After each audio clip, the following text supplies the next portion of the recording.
Good morning, family. I am here this morning. My brother and so Mr. Gamble and I have been together some 34, 35 years. And so Mr. Gamble called and said, would you come in and express some of the words that you may think that would encourage these scholars? And I said without a doubt that I would come and do just that. I've been involved in education over the last 35 years, 24 of those years in Cleveland, and now I'm working for a charter school. But I asked Mr. Gamble, once he asked me to come and speak, I said, Mr. Gamble, can I bring my son, his nephew? That's how long we've known each other.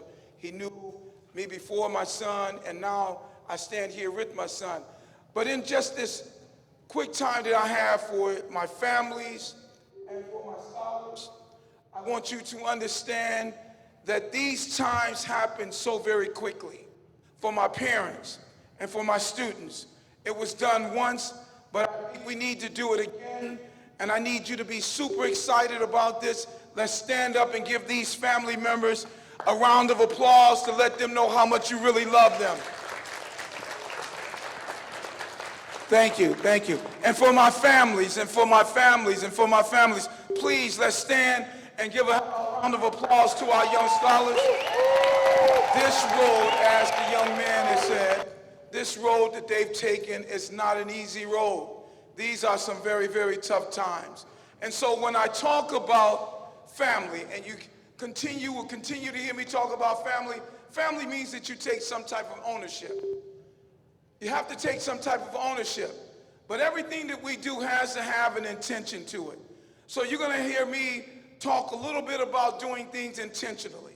I have my son here, but I have a daughter that has a degree from Northwestern, which is a school in Chicago, in the Chicago area, one of the best institutions in the country, if not in the world. I have another daughter that started right here as a teacher, east wing of the second floor. She's an intervention specialist. She started right here at this school. So I'm telling my young people that you can always come back. Remember that you always have to come back to give back. And so in understanding that, it's clear for you to understand that everything that we do has to have some intention to it. Everything has to be intentional. From the way that you wake your children up, to the way you find out who they're hanging out with, everything should have an intention. And so we should be intentional in everything that we do, especially with our young people. Everything should have an intention. And so the reason that I asked my son to join me is because there is an old cliche that talks about thinking outside the box. Thinking outside the box. I'm telling my scholars that we should not think outside the box. A box really shouldn't even exist. This world is so large that this box should not exist. So think outside of the box, and then start thinking outside of the block. Think outside of the box, and think outside of the block. The block, you may think, is the only place that you feel comfortable in, but the block is so much larger. The block is your world. The block is your world. So I want my young people and I want our parents to make sure that our young people think outside of the box and outside of the block. Make sure that they are so creative in their mindset. And scholars, I want you to be so creative in your mindset that you have people thinking, are you all right mentally? Because your creativity should never be a place that someone wants to put you inside of a box. Your creativity should be so vague, your creativity should be so broad that it should be a place where only you and those that love you understand how important it is.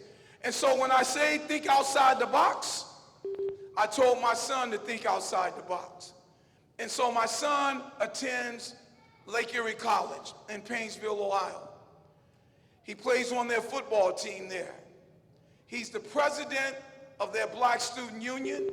He was just inducted about 8 weeks ago into the Collegiate National Honor Society, and 3 weeks ago they made him president of the National Collegiate Honor Society chapter at Lake Erie College. So he holds a double presidency at this present time. Thank you. But everything is intentional. I remain a part of his life. I'm always in his ear to say, remain focused. And so before I pass the microphone on to him, everything that I do is intentional. Everything that I do is intentional. All of the things that we do is intentional. The only thing that we didn't do today was that he has on brown shoes and I have on blue. But we talked about even the way that we wanted to present ourselves to you, because it has to be intentional. And so he plays on the football team, and so during the football season, he took 21 credit hours. He aced every credit hour. And all of us that go to college, we understand that 21 credit hours is insane, even if you're not playing football. But I want him to talk a little bit about the scholars, because it's important for someone that the scholars can look at and understand that they're closer to him than myself, and to Mr. Gamble and to Mr. Wells. We can only tell you to stay focused, make your life intentional, but you have to have a product. You have to have a process. And I'm going to pass the microphone on to Timothy Roberts Jr. to make sure that he gives the parents some encouraging words and our scholars some encouraging words. Well, thanks, Dad. That was great. I'm going to stand like this so I could talk to both of you guys at the same time. But my father spoke on intentional numerous times, and I felt it would be best for me to sort of give my definition of intentional. And my definition is pretty much just a premeditated thought or action with the benefit thought about for yourself or for whoever the action is for. And I want to point out, as he didn't necessarily say, but he was sort of hinting to it, there's a responsibility when it comes to the word intentional for both parties. For the parents, it is your responsibility to intentionally put your young scholar in a position to succeed and to win. But for the scholars, it is your responsibility to listen, because they have been in certain situations that you haven't been in yet. They've seen things that you haven't seen yet, and they see things that you don't necessarily see in yourself. And I feel like it's important to hit on that during this time period, because when you graduate from 8th grade and you go on to college, I know this for myself because I was like this, you sort of reach a point where you feel like you know what's best for yourself, and if anybody other than you doesn't agree with a certain action or a way that you carry yourself, you will automatically think that that person is not for you. But that is not the case for the people who are here supporting you today.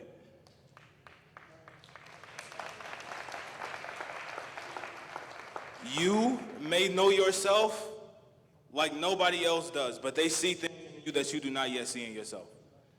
So, for example, let's say you want to be an R&B singer, and you think that you just can blow. You think you got the best voice out, and you take that news, let's just say it's to your mom, and you say, "Ma, I think I want to travel the world. I think I want to go sing." And your mom is like, "Nah, I don't know if that's a good idea. I mean, you could go into management. Why don't you think about being somebody's agent or owning your own record label, something like that? Think outside of the box, or the box shouldn't exist," like my father was saying. And you're thinking, dang, why is my mom hating on me like this? Why can't I get love from my mom? She's supposed to support me in everything. The only reason why your mom is telling you not to do that is because she's been hearing you sing in the shower for the past 3-4 months. And the notes that you think you're hitting in the shower are not being hit like that to other people's ears. But she did see the A that you got on that math test. And she was thinking to herself, man, I was never able to do this. When did math start to look like Chinese? He got an A on this, and I can't even understand what the question is asking. And so I just want you to understand your plan for yourself. I'm gonna say it like this: life is a lot like a story, and your plan for yourself is only the first draft. Your role models, your parents, and your teachers, those are the people who help edit your story. Those are the people that you go check in on and be like, okay, is this a good idea? I'm thinking about doing this. So they're like, nah, think you should do this instead. But that's when I want to come back to the parents.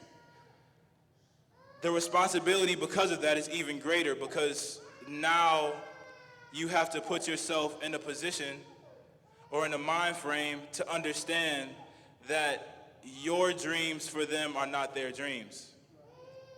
So your job is not to formulate their minds in a place where you start to think that, okay, I wouldn't have done this, so I'm going to tell them not to do this. But they're not you. So allow them to think freely, but give them the guidance that they need because of the experiences that you bring to the table.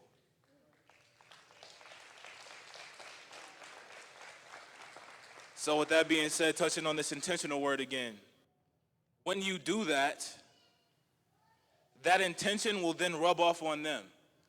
Because once I left his household is when I began to realize the situations that he put me in were purposefully made for me.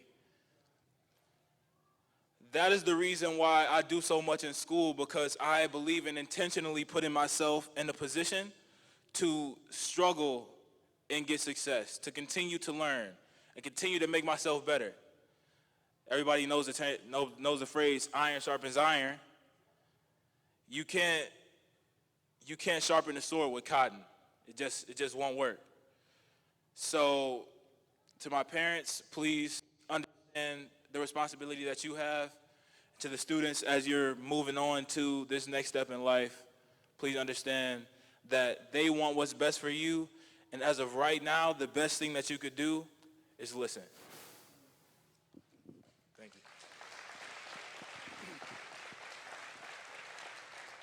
Parents, there is no greater opportunity that you will have than to be able to continue to work on your children.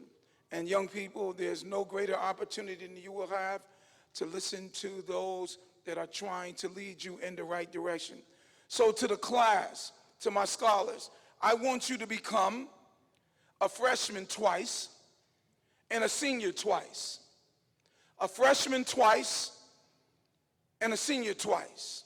I want you to become a freshman, which will be your 9th grade year, and then a senior in high school.